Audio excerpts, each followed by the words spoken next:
Assalamualaikum warahmatullahi ta'ala wabarakatuh. Bismillahirrahmanirrahim. Alhamdulillahi rabbil alamin.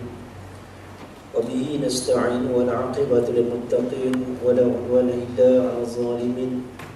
Asyhadu an la ilaha illallah wahdahu la syarika lah wa asyhadu anna sayyidana Muhammadan 'abduhu wa rasuluh. Allahumma salli wa sallim ala sayyidina wa habibina wa syafi'ina wa zuhrina wa maulana Muhammad wa ala alihi wa ashabihi wa atba'ihi wa man da'a bi da'watihi wa sanna bi sunnatihi wa jahada bi jihadihi ila yaumiddin. Ilahi anta maqsudi wa ridhaka matlubi, la ilaha illa ant, fa subhanaka inni kuntu minaz zalimin. Allahumma yassir wa la tu'assir ya karim. Allahumma zidna ilma warzuqna fahma wa la hawla wa la quwwata illa billahil aliyyil azim. Amma ba'd. Tuan pengurusi majlis, tuan pengarah Isda negeri serta pegawai-pegawai kanan di Pejabat Isda negeri, tuan-tuan dan puan-puan muslimin dan muslimat yang dirahmati lagi dikasihi sekalian. Bersyukur kepada Allah Subhanahu wa taala memulakan pada Jumaat yang sulung bulan Rajab pada tahun ini. Terlalu pantasnya masa berlalu meninggalkan kita hari semalam jauh, dan semakin dekat dan hampir hari mendatang Ramadan, kemudian tu raya. Sedar tak sedar lepas tu mati, tuan-tuan. Dan jadi mudah-mudahan dengan kefahaman perjalanan kita ini, kita kena bersedia, tuan-tuan. Sebab bila kita dah masuk ke sepadan akhirat, masuk ke alam kubur, tak ada siapa-siapa boleh tolong. Kat dunia ni macam-macam kita boleh tolong, tuan-tuan. Kalaupun hari ini tak tolong, besok ada orang tolong.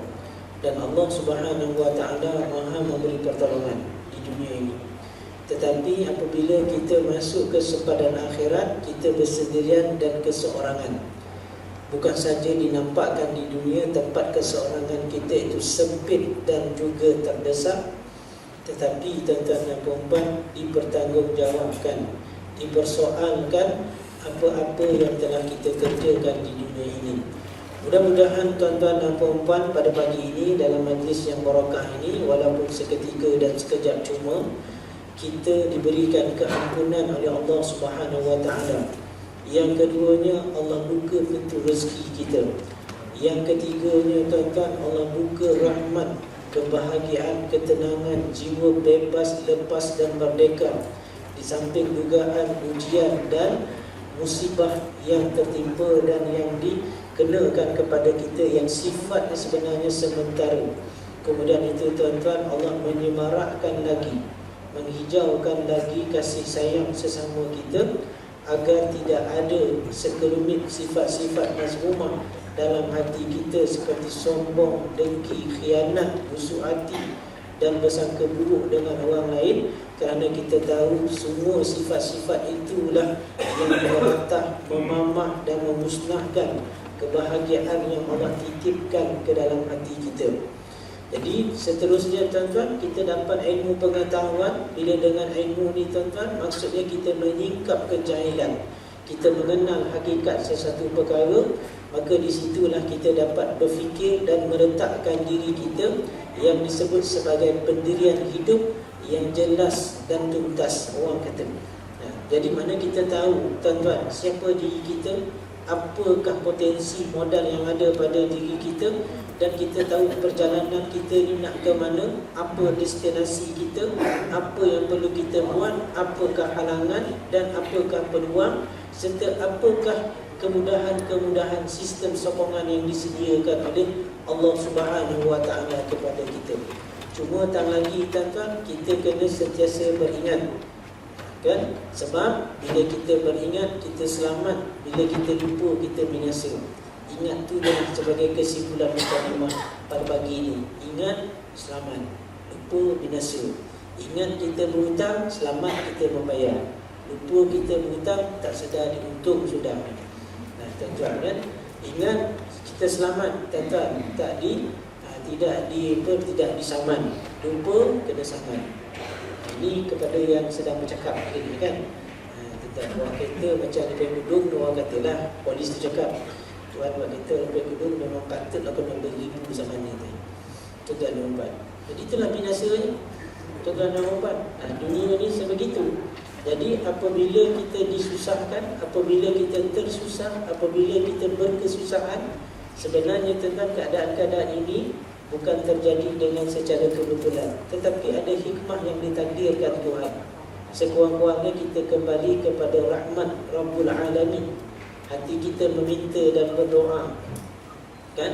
Hati kita meminta dan berdoa. Cuma apabila kita lupa rahmat Allah, kita jadi geram dan marah, menyampah dan bengkok. Itu je lah. Tuan-tuan. Contohnya ialah kita suruh suami kita angkat kain. Bang, sekarang angkat kain bang ya, nak kering dah tu, saya nak ke pejabat. Jangan melupa. Kan? Tengok balik tuan-tuan, hujan pula, tengok kain tuan-tuan terjorang kata ampayan tak berangkat. No yang itu pun. Agak-agak macam mana agak air tuan-tuan. Tuan-tuan nak sanjung pun ataupun membentak kaki turun daripada kereta. Macam mana lah ya tuan-tuan kan? Memanglah kita marah muncul kan? Jadi tuan-tuan, tapi kalau kita pandang tu tuan-tuan, apalah ujian ni kan? Kita sanjung tuan-tuan. Tapi orang yang boleh sanjung dalam keadaan macam tu tuan-tuan luar biasa. Tapi yang bawah ni sampai menumbuk-numbuk steering kau, itu memang biasa. Termasuk yang bercakap. Itu tuan-tuan kan? Jadi tuan-tuan, apa yang menyebabkan kita boleh tersenyum? Bila kita ingat Allah. Bila kita ingat dunia tuan-tuan, itu yang kita jadi stres. Tuan-tuan dan puan, semalam tuan-tuan ada satu orang mengadu saya, lama tak nampak haji ke masjid. Mana? Stres ustaz. Dia jadi pengurusi Korea masjid. Ada 7 surau bawah dia, semua tak nak dengar ikut cakap dia. Saya katakan biasa haji. Dalam dunia ni ada 4 bilion manusia, berapa bilion saja yang ikut cakap Tuhan. Ini kan cakap Tuhan Haji. Apa tak saya dicakap saya? Tak perlu nak sedih-sedih. Kita Allah punya, Allah uji kita, jangan takut. Jangan takut dengan bimbang sebab Allah dah tentukan keadaan kita. Jangan tuan-tuan fikir boleh ke tak boleh nak kahwin lagi. Jangan bimbang, semua dah ditentukan. Kalau tak boleh ada sebab, kalau boleh adalah dia punya rezeki-rezeki tu. Apa nak bimbang tuan-tuan dan puan? Kan? Belum tentu makanan yang dihidangkan itu penceramah boleh makan. Ya, tuan-tuan. Kadang-kadang tuan-tuan lagi sadar. Penceramah makan kat situ, tuan-tuan makan kat nelayan. Tuan-tuan, contoh nanti tuan-tuan kan. Sebab itu bila kita tengok orang senang, kita bahagia. Bila kita tengok orang susah, kita menjadi sempadan kepada diri kita. Kenapa dia susah? Tuan-tuan dan puan, itu satu perkara. Jadi pada pagi ini tuan-tuan, setelah 2 purnama kita menghilang, saya lah bukan tuan-tuan, Pemua saya setiap kali sampai masa hantar mesej, Ustaz boleh datang tak minggu ni? Kan? Alhamdulillah tak boleh, saya cakap. Jadi okey, dan dapat. Jadi dapatlah sambungan ni tuan-tuan kan. Sekarang pegang kita urus sama-sama buat tahlil ringkas. Baik, kita nak sambung tentang tajuk yang baru. Sebelum ni kita tajuk pasal apa tuan-tuan? Cara nampak tu memang lupa kan. Ikhlas tajuknya. Tuan-tuan kan, ikhlas. Kita dah tahu dah apa mana ikhlas tuan-tuan. Senang cakap ikhlas ni, tapi nak bersakur ke hati tu memang payah kalau tanpa ada amalan tuan-tuan. Jadi kalau kita diuji ikhlas ke tak ikhlas, tuan-tuan tengok selalunya kita ikhlas ni apa yang kita dapat. Masa kita duit tengah banyak, ikhlas lah tuan-tuan. Kalau duit tak banyak, hilang keikhlasan.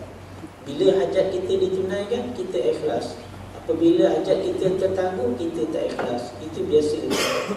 Tetapi bagi orang yang beriman tuan-tuan, tertangguh ke, dapat ke tak dapat ke tuan-tuan, dia senyum dia. Sebab apa? Dia sadar dia untung. Hamba tuan-tuan, dibagi hidupnya untuk tuan-tuan. Jangan pula tuan-tuan kita sendiri yang mencipta duka lara kepada diri kita. Saya sendiri kadang-kadang fikir kenapa kita jadi stres. Kita sendiri yang menciptanya. Pendapatan banyak tu, tapi selera tuan-tuan ya Allah. Tuan-tuan, cuma baru ni lah saya ada satu program jelajah warisan, undang herbau, naik motor besar. Saya tanya lah, berapa harga motor ni dia tu? Alah sikit-sikit ya Ustaz, besok-besok. Alah berapa? Saya bagi dulu 180,000, sekarang ada dah lebih sikit 200. Assalamualaikum, saya cakap tuan dan puan. Tapi walaupun saya kata Assalamualaikum, nafsu itu ada, boleh lah. Kata dia, boleh fikir bila nak boleh dapat bulan ni okey ni. Pergi ceramah mata besar, budak-budak muda akan datang. Tak tengok penceramah tak apa, tengok motor je dulu.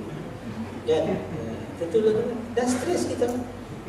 Apa stres? Bila ditinjau gaji berapa aku kata 180,000. Pergi tanya tu dekat Rahang tu sebelah apa mebel tu, dah gila tu kan. Tanya memang betul lah aku tu. Lepas tu kita pergi kat mebel boleh tanya berapa ada. Ada tak 180,000? Tak ada, RM180 lebih. Jadi tuan-tuan, kenapa saya tak dapat? Kenapa orang boleh dapat? Itu tak masalah. Ada kawan sebelah ni, cantik nak buat langit pula. Kan? Lalu kita kembali kepada diri kita. Biarlah, patutlah suami dia kaya. Suami saya apa pun tak ada. Dah sedih. Menyesal kahwin dulu kita. Ada menyesal pula. Tuan-tuan nak buat tu je. Ya? Tuan-tuan nak buat. Tapi bagi orang lain pula, dia tengok kita ni, Allah untungnya Kak Ani tu ada tak suami. Saya tak ada suami. Dah diambil ya Allah Ta'ala. Tuan-tuan nampak dunia ni begitu tuan-tuan. Itu ikhlas. Macam mana nak ikhlas tuan-tuan? Kenal diri, kenal Allah Subhanahu Wa Ta'ala. Jangan tak sadar diuntung. Itu dia. Tuan-tuan nampak. Hari ni pendapat awam bila baca surat khabar senyum. Apa sebab? Pelarasan gaji baru kan. Di sekarang belum kan. Macam senyum tu. Tuan-tuan dan puan, pada pagi ini setelah ikhlas tuan-tuan, kita sedar diri kita ni sebagai hamba tak sunyi daripada kesilapan. Kita lambat sikit solat berdosa sebenarnya tuan-tuan.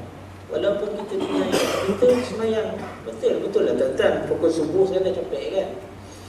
Capek kan? Tapi kita semayang lambat, tuan-tuan tak apa kita leka kan tuan-tuan. Kita pun tak tahu. Sebenarnya kita berdosa tuan-tuan. Kan? Kita pun kalau buat perjanjian dengan orang pukul 8 suku orang kata 15 minit lewat kan. Apa kita punya perasaan tuan-tuan? Ya? Katakanlah kita pesan dengan suami kita, bang, sekarang pukul 5 bang, pukul 5 lah, 5 pun 5.30 lah bang jemput. Saya duduk kat apa tu, kat pintu masuk tu, kat guard tu. 5.30 suku tau. Ya. 5 suku bang, iya. Tengok alhamdulillah sampai 6 suku. Agak-agak macam mana kita punya apa kan, keadaan rupa bentuk muka tu macam mana kan? Betul kan? Sudah kahwin, kalau sebelum kahwin tak kisah. Kan kita sebelum kahwin tu, kalau lah kita punya tunang lambat datang walaupun 1 jam, sebelum 1 jam dan tempoh 1 jam dia lambat tu kan, macam nak dia hampir tepi keledar tu. Tapi bila dah sampai turun dia daripada teksi kan, dia pun tengah abang minta maaf saya terlambat. Alah tak apa, dia setahun abang tunggu. Tadi nak ngompel-ngompel tu keledar. Tuan-tuan kan. Tuan-tuan itu gambaran dia kan. Jadi pagi ini kita nak cerita pasal taubat tuan-tuan. Allah Subhanahu Wa Ta'ala sebut dalam satu At-Tahrim ayat yang ke-8, ya ayyuhallazina amanu tubu ila Allahi taubatan nasuha. Sayang tak Allah dengan kita tuan-tuan? Sayang, walaupun kita buat dosa, masih lagi dipanggil wahai orang-orang yang beriman. Kita kalau orang yang kita tuan-tuan, ada tak kita panggil wahai Tuhan yang beriman dan mulia hati? Padahal tuan-tuan dah dibakar rumah kita, lagi budiman kita cakap tuan-tuan. Artinya tuan-tuan, kalau dapat ditambah, ambil 3 sarang gogong, lepas angkat dia. Kalau rendah hati kita lah tuan-tuan dan puan kan. Tapi Allah Subhanahu Wa Ta'ala sebut kepada kita ni kerana Allah sayang dengan kita. Wahai orang-orang yang beriman, tubu ila Allah taubatan nasuha, kembalilah kau kepada aku, katanya. Taubatlah kepada Allah taubatan nasuha, sebagai taubat yang betul-betul nasuha, yang sebenar-benarnya. Tuan-tuan dan puan, kita pun kalau dengan anak-anak kita pun tuan-tuan, kita cakap macam tu kan, sebab kita sayang dengan dia, sebab tu kita panggil dia. Kadang-kadang kita marah dengan anak kita, tuan-tuan, geram betul lah. Besok pagi tuan-tuan tengok muka dia tuan-tuan buat baik, kita pun tak jadi nak marah. Nah, tuan-tuan dan puan, cuba tengok. Kan sama juga kita dengan pasangan kita. Memanglah marah. Tapi bila-bila masa ni tuan-tuan sayang pula. Ada tak masa kita geram macam ni kita kan? Ada kan? Sama juga macam saya. Memang manjang orang je. Tuan-tuan dan puan kan? Tuan-tuan. Tapi ada masa-masa ni tuan-tuan. Sebab tu lah kita tengok orang dulu-dulu bergaduh tuan-tuan. Tapi tak terkeluar pecahan cerai ni. Orang dulu-dulu lah tuan-tuan. Sekarang sikit-sikit ceraikan saya. Tuan-tuan. Sebab mereka itu besar keyakinan mereka kepada dunia. Alah, cerai pun tak kisah, saya ada kerjaya, saya ada rumah, saya ada kereta ni. Tapi dia tak nampak rahmat Allah tu. Adakah rahmat Allah? Tuan-tuan dan ya?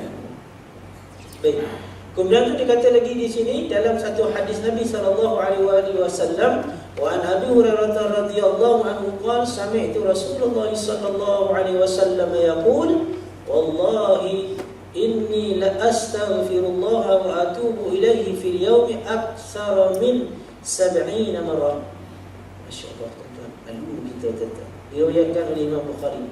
Apa kata Nabi? Yang diriwayatkan daripada Abu Hurairah radhiyallahu anhu, Nabi kata, Abu Hurairah kata, aku mendengar Rasulullah sallallahu alaihi wasallam bersabda. Apa kata Nabi? Demi Allah, sesungguhnya aku beristighfar kepada Allah dan bertaubat kepada Allah dalam sehari lebih daripada 70 kali. Lebih daripada 70 kali. Insya-Allah. Ulama fikir tentang macam mana nak jadikan orang ni bertaubat sebanyak 70 kali sekurang macam Nabi. Disuruhnya bertaubat 4 kali setiap lepas sembahyang fardu. Kan? 4 kali selepas sembahyang fardu. Jadi 70 dah. Jadi tuan-tuan 4 kali itu macam mana pula? Sebab panca indera kita ni yang menyebabkan dosa ni ada 7. 7 yang zahir, 7 yang batin. Tentang istighfar.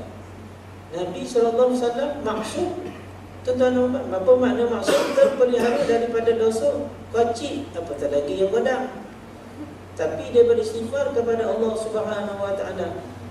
Ditanya dia Aisyah, ya Rasulullah, bukankah engkau telah diampunkan dosa yang telah dulu dan akan datang? Kenapa pula sampai bengkak-bengkak kaki berqiyamul lail bermunajat kepada Allah? Apa kata Nabi? Salahkah aku nak jadi hamba Allah yang bersyukur? Dia nak bersyukur tu. Tahap dia nak bersyukur. Kita tahap kita ni tentang minta ampun dia ni. Sebab apa? Dosa mengambil-ambil. Tuan-tuan, bukan saja dosa dengan Allah Ta'ala, tapi dosa dengan manusia. Berhati-hatilah tuan-tuan kita dengan handphone ni. Betul. Saya mengambil pendirian tuan-tuan, ibarat pesanan Nabi, lebih baik kamu diam daripada melakukan pisapan bila kamu menaik dan juga bercakap. So, tuan-tuan, kita nampak kan sah. Semua nak komen. Kadang-kadang komen tu tuan-tuan, cuba tengok dalam Facebook. Kita tengok komen kan. Kalau ada 10 komen, 7 yang negatif. Kita man kana yu'minu billahi yaumil akhir falyaqul khairan aw liyasmut. Siapa yang beriman kepada Allah dan hari akhirat, hendaklah dia bercakap yang baik, tulis yang baik, type yang baik, ataupun untuk diam je. Tak boleh apa-apa. Tuan-tuan, lebih baik kita tulis satu kata-kata cinta dengan suami kita kan? Sambil dengan ceramah kan, main handphone kan? Tulis tu. Abang, ketahuilah sesungguhnya kuliah yang saya dengar sekarang ni menjadi saksi bahawa saya cintakan abang.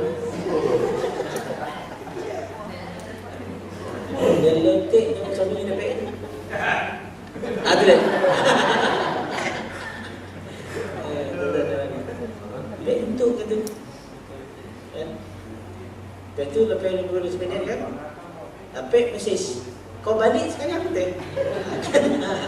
Dah lupa lah Tuan Zack kan, bos nak balik, bos suami balik. Jangan lebih bang, sekadar situ yo kan, ini rumahan ni. Tuan-tuan dan puan-puan yang dirahmati Allah Subhanahu Wa Taala. Jadi kesimpulannya, kalau Nabi begitu, kita tuan istighfar tuan-tuan. Hari ini tuan-tuan kita kena banyak istighfar. Astagfirullahaladzim, astagfirullahaladzim tuan-tuan. Kan? Istighfar tuan-tuan. Ambillah masa tuan-tuan. Kadang-kadang kita nak beristighfar tapi buat baju nak menayam tuan-tuan tak masuk dalam dia kan? Jadi kita pun istighfar astagfirullah pada waktu-waktu ini. Sebab tu tuan-tuan, para ulama kita ni bijak, bukan saja pandai. Orang-orang sekarang ni nampak macam pandai tapi tak boleh nak ditumpak kan? Tak boleh tumpang. Biul tak boleh nak diajar pula. Kata orang pilah lah tuan-tuan kan? Maksudnya apa tuan-tuan? Ulama-ulama dahulu tuan-tuan, dia bijak bukan saja diajar, marilah kita bertaubat, marilah kita istighfar, tapi dibimbing istighfar masa bila? Masa sembahyang. Itu sebabnya tradisi ulama kita apa, orang-orang kita dulu sampai sekarang, perasan tak? Kalau tak ada kuliah, imam tu dah jadi imam. Tapi apabila datang guru tu, imam ni dengan besar hati kata, tuan, jemput dah jadi imam kan? Walaupun jawatannya timbalan mufti, dia tak boleh menonong dia jadi imam, tak boleh. Walaupun dia yang sendiri yang lantik imam tu, dia imam, tak boleh. Kalau nak mengantar-antar mana nak jadi imam, minta, boleh tak saya jadi imam? Silakanlah.